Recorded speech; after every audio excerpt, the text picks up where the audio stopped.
اور وہ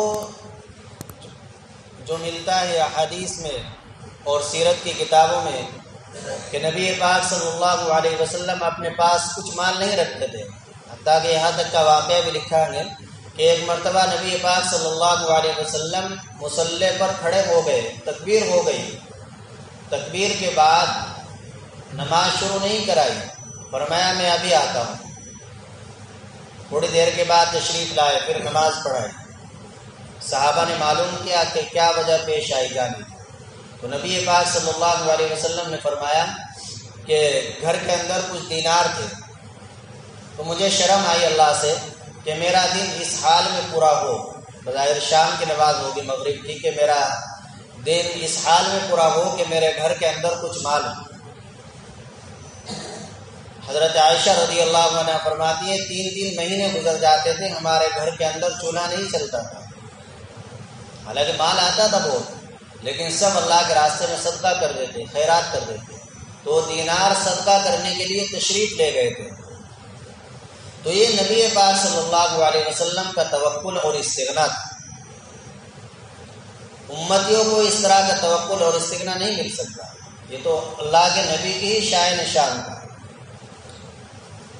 امتیوں کے لیے گنجائش دی گئی، اللہ کے نبی نے خود فرمایا کہ 40 بکریوں تک ان کی قیمت کے بقدر گویا مال اپنے پاس رکھ سکتے ہو۔ گزشتہ ہفتے بتلایا تھا تقریباً 2-2.5 لاکھ روپے بنتے ہیں، یعنی ایسا مال میں کہ آدمی اگر اتنا مال اپنے پاس رکھ لے تو اس میں کوئی قباحت اور برائی نہیں، وقت ضرورت ہی کام آ سکتا ہے۔ اور آگے فرمایا کہ جن لوگوں کے پاس بے تحاشا دولت ہے، زیادہ مال ہے، تو یہ ہلاکت و بربادی کا ذریعہ ہے۔ چونکہ آدمی کے پاس زیادہ مال آئے گا تو دینی اعتبار سے نزاکت بڑھ جائے گی، اس پر زکوٰۃ زیادہ فرض ہوگی، اور پھر جب مال آدمی کے پاس زیادہ آتا ہے تو اس میں تکبر آنے لگتا ہے، بڑائی آنے لگتی ہے، اور تکبر اور بڑائی یہ ہلاکت و بربادی کی چیزیں۔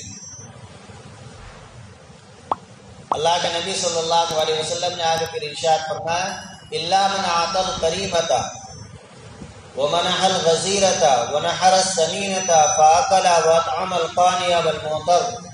اگر آدمی کے پاس بہت زیادہ مال ہے، کروڑوں اربوں پرتی ہے، لیکن اس کی حالت یہ ہے کہ وہ عمدہ مال اللہ کے راستے میں صدقہ کرتا ہے، خوب صدقہ کرنے کی عادت ہے، اور دودھ کے جانور گئے تو لوگوں کو ان کا دودھ تقسیم کرتا ہے، وہ جانور بھی لوگوں کو دودھ کے لیے دے دیتا ہے، اور موٹے اور خربا جانور ذبح کر کے خود بھی کھاتا ہے اور کانے اور موتر کو بھی کھلاتا ہے، تو پھر یہ شخص ہلاکت و بربادی سے بچ جائے گا، چاہے پھر اس کے پاس کتنا بھی مال ہو، پھر کوئی ہلاکت اور بربادی کا یہ صفت ہے۔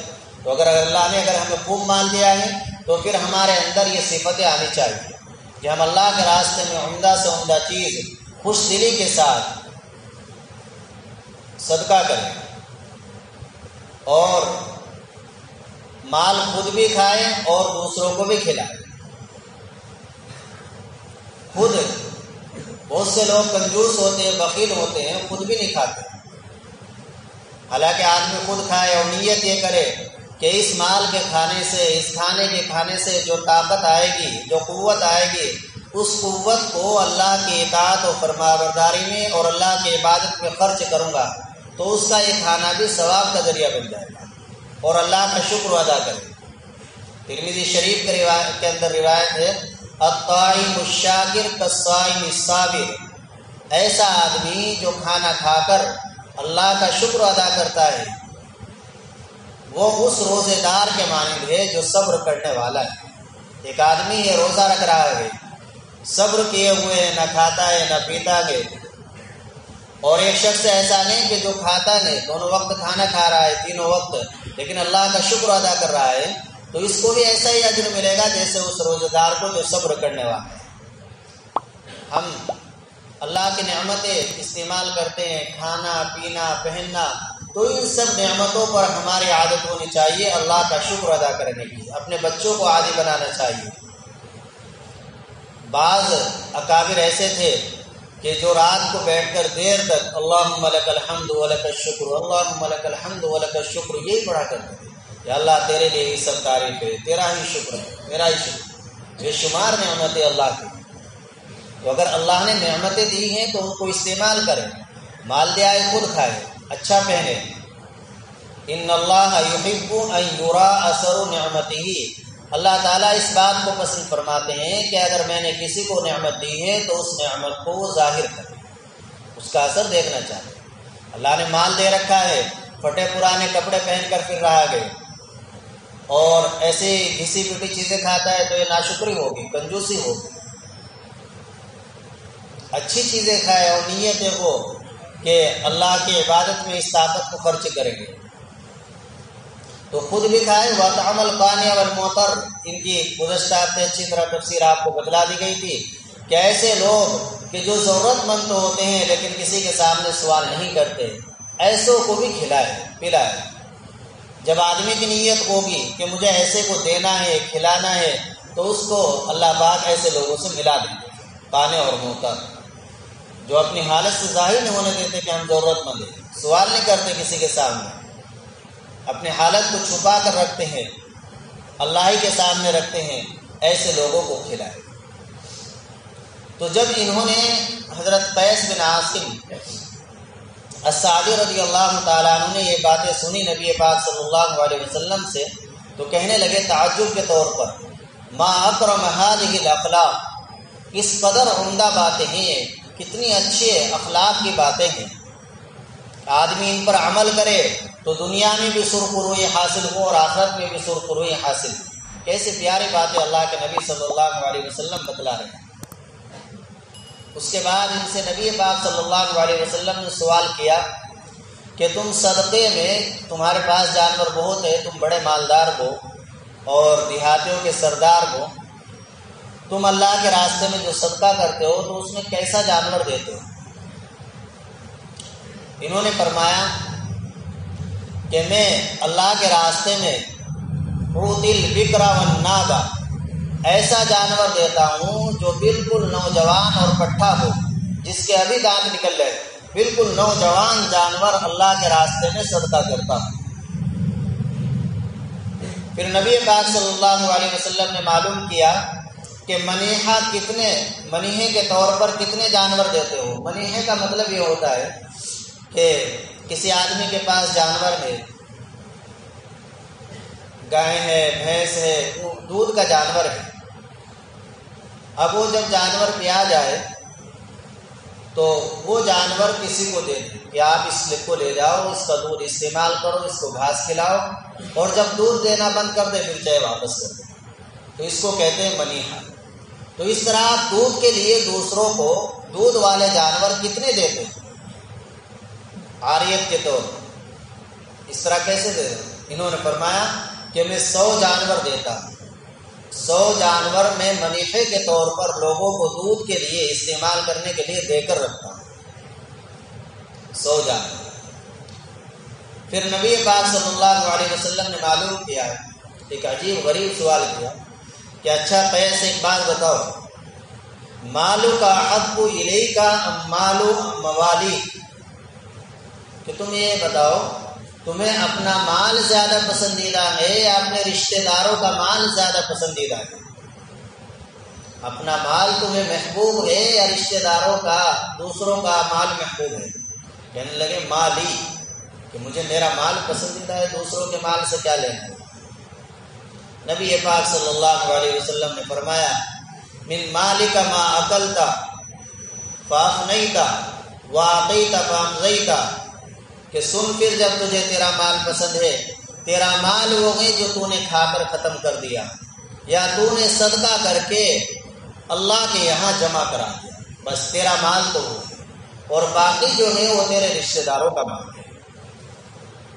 تیرا مال وہ ہے جو تو نے کھا لیا، کھا کے ختم کر دیا اور اللہ کے راہ میں دے دیا، اللہ کے بینک میں جمع کرا دیا، وہ تیرا مال۔ اب اگر ہمیں ایسی باتیں بتائی جائے سمجھ میں نہیں آتی، طرح طرح کی شیطان باتیں ہیں، کوئی نہیں تو کہتے ہی ہیں مولوی، فوراً کہنے لگے لا جرم،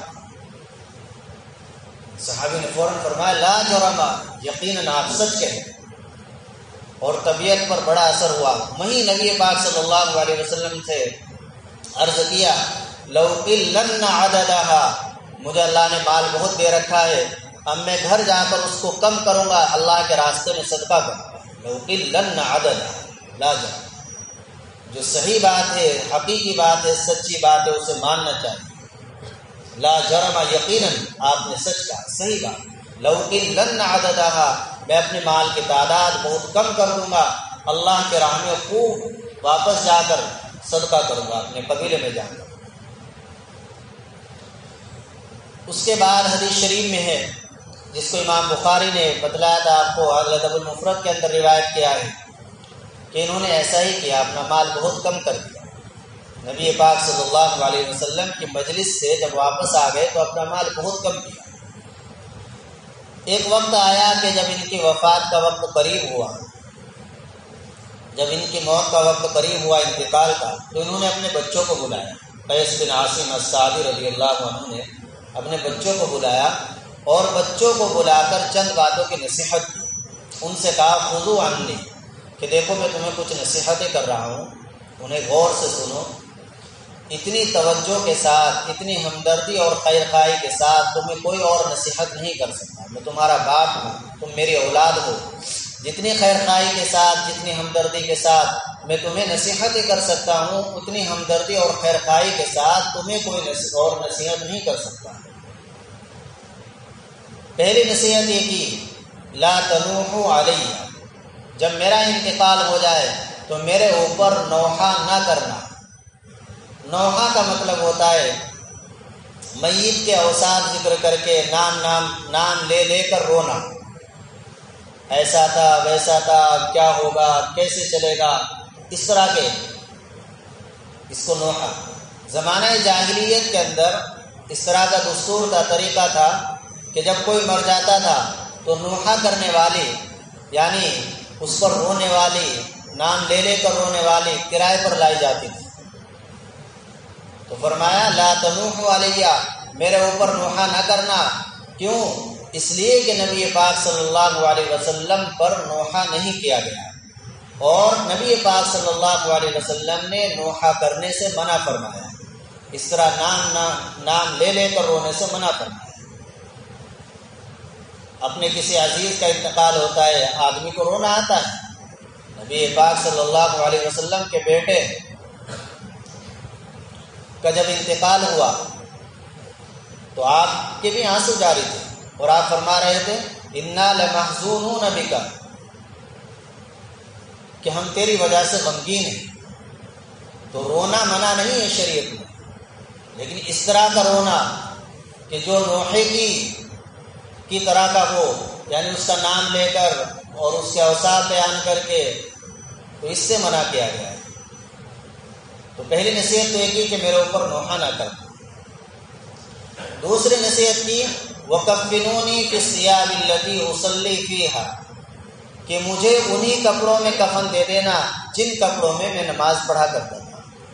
اس زمانے میں عام طور سے جو لباس ہوتا تھا بس وہ دو چادریں، جیسے احرام کی دو چادریں ہوتے، ایک چادر اوپر ایک تہمت، یہ دو ہی چادریں ہوتی تھیں جیسے احرام کی دو چادریں ہوتی ہیں۔ تو فرمایا کہ جن کپڑوں میں نماز پڑھتا ہوں بس انہی دو چادروں میں مجھے کفن دے دینا، الگ سے نیا خریدنے کی ضرورت ہے۔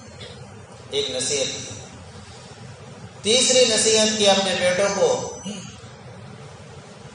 سوّدوا اکابرکم، کہ میرے مرنے کے بعد جو تمہارے بڑے ہیں انہیں اپنا رہبر، رہنما اور سردار بنانا، اور ان سے رہنمائی حاصل کرنا، ان سے مشورہ لیتے رہنا۔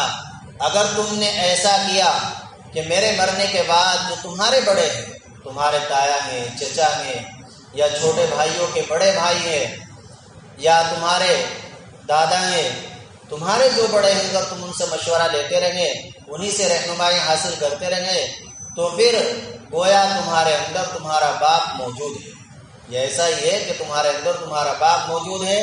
اب تم گمراہی میں نہیں پڑو گے، بھٹکو گے نہیں، اگر تم اپنے بڑوں سے میرے بعد مشورہ کرتے رہیں۔ اور اگر تم نے چھوٹوں کو سردار بنا لیا اور بڑوں کو نظر انداز کر دیا تو پھر تم ہلاکت اور بربادی میں گر جاؤ.